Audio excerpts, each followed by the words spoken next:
We're starting the book of Ezekiel. Daniel and Ezekiel are contemporaries. Daniel taken into captivity about 605 BC, and Ezekiel comes along right around 590.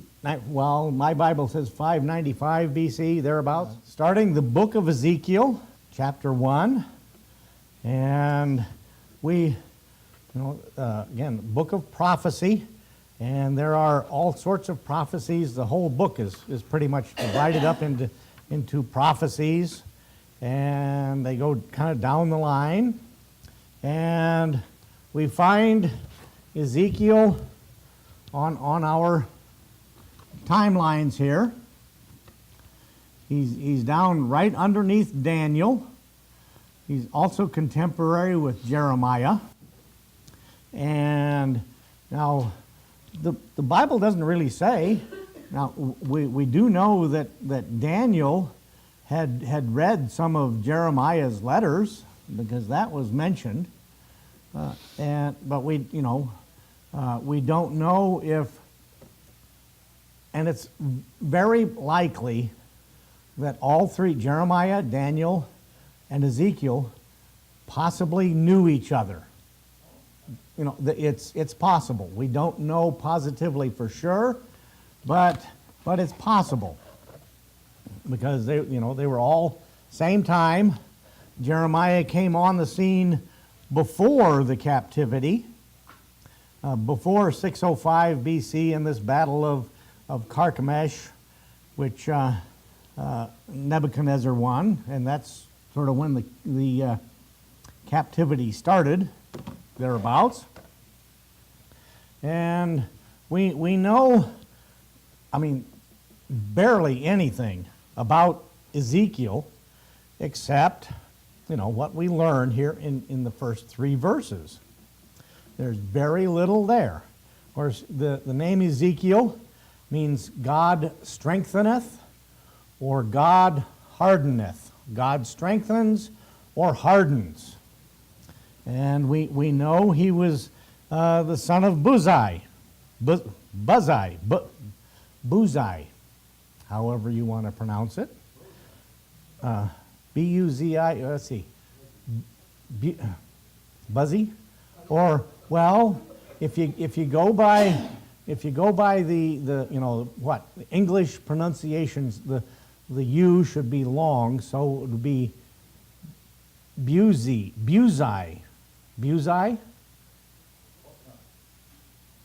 Thereabouts?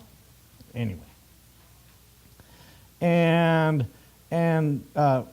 Buzi was a priest, and possibly of the family of Zadok, but we don't know, his if you will, we don't know his family tree very well. Okay?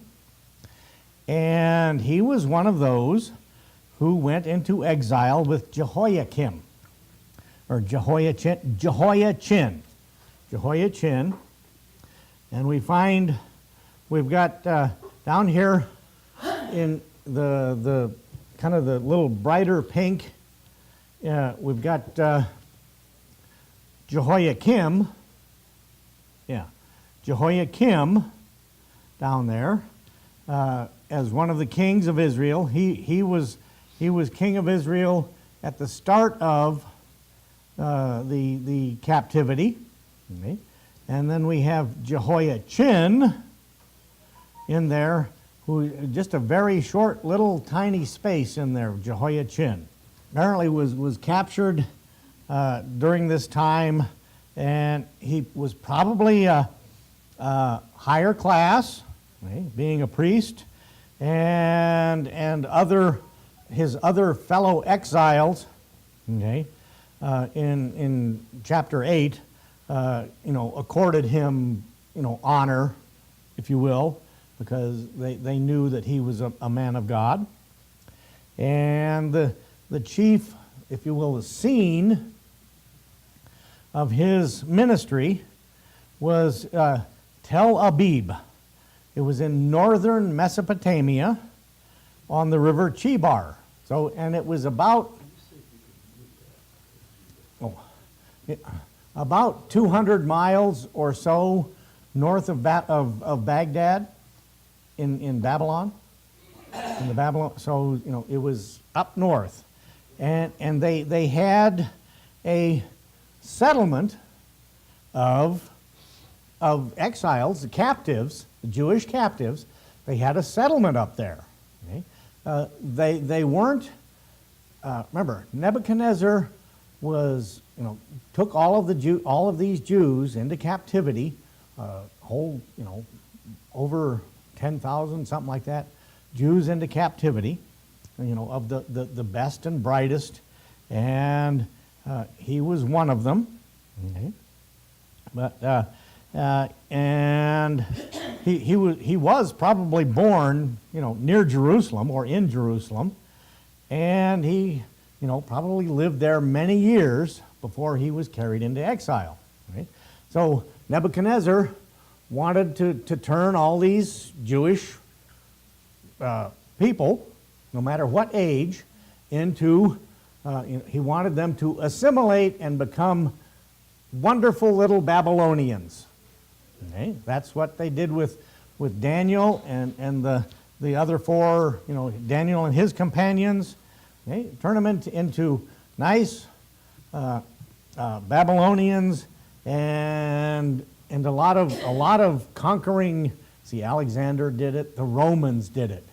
If the Romans came in and conquered your land, and you joined them, you could become a Roman citizen. Okay? And that's kind of the idea here. So that's what he was doing.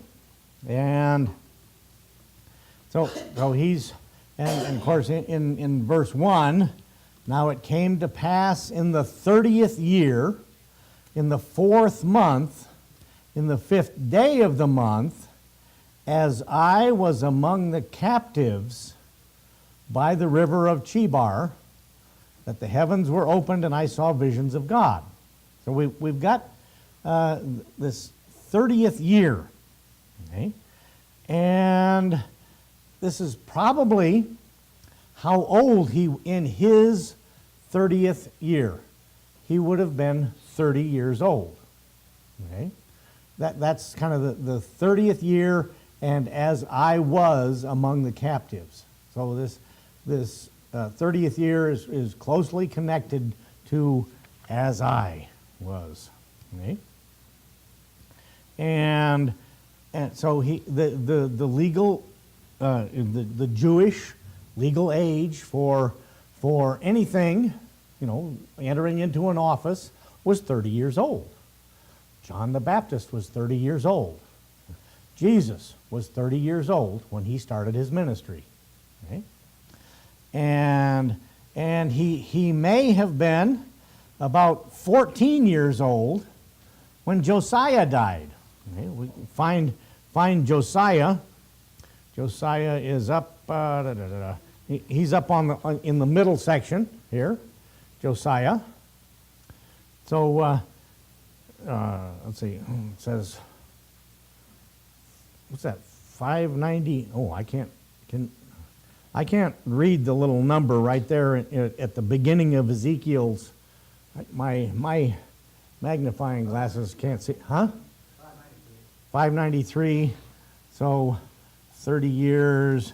So that would be 593 plus 30 would be 623 BC. Yeah. Okay, yeah, that's about right. About 620, the book of the law discovered.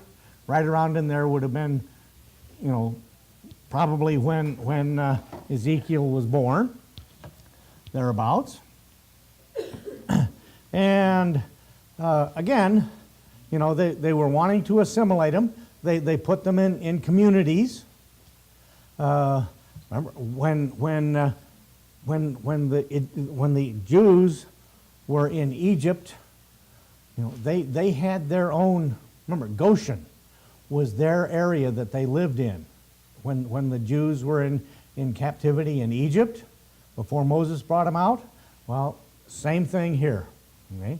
they had their own community, and this was by the river, Chebar, and, oh, might be the wind, okay. This Tel Aviv. And Ezekiel, what we know a little bit about him, he did have his own house. Daniel had his own house. Okay. He was married. Right. And he, apparently his wife, he lost his wife in the 9th year of his exile. So we don't know why, disease, something we don't know. And the rest of his life, there's zip. We don't know anything. Okay? And the whole kind of period that he reigned was when Ezekiel prophesied was, there was the miserable reign of Zedekiah. Okay, Zedekiah's down there. He's right there. We've got Jehoiakim, Jehoiachin, Zedekiah. Okay? Zedekiah was kind of king in name only because he was a captive as well as everybody else. So he's this Zedekiah, and ending in Zedekiah's imprisonment and death. The destruction of the temple happened at this time, sack of Jerusalem, and the final, deportation of all the inhabitants. And this was, Nebuchadnezzar's in there, and they're fighting again, he's started his, Zedekiah's there, and there were some Jewish people. These would be the really poor, if you will, the homeless of the Jews, who were actually were allowed to stay in Jerusalem, but they weren't allowed to do anything. They didn't own any property. All that was seized. The city was sacked and ruined. They couldn't do anything. They were and apparently there was some little bit of if you will, friction between the poorest, downtrodden Jews that were left in Jerusalem. Now remember, Nebuchadnezzar picked the best and the brightest. Okay, he picked the best of the best, and took them back. So there was I guess over the years there was some friction between those two groups. Okay, and kind of the idea, they thought that maybe God favored the captives. Oh, well, just like, you've got two kids. Oh, you love the one better than you love me, yeah. Casey and Kelsey, they're oh, Dad, you love Casey better than you love, oh, no. But there was kind of a little bit of that friction between the Jews, and that's where we better stop. We didn't get very far here. Cliffhanger, just with a little bit of introduction. So that was just the introduction.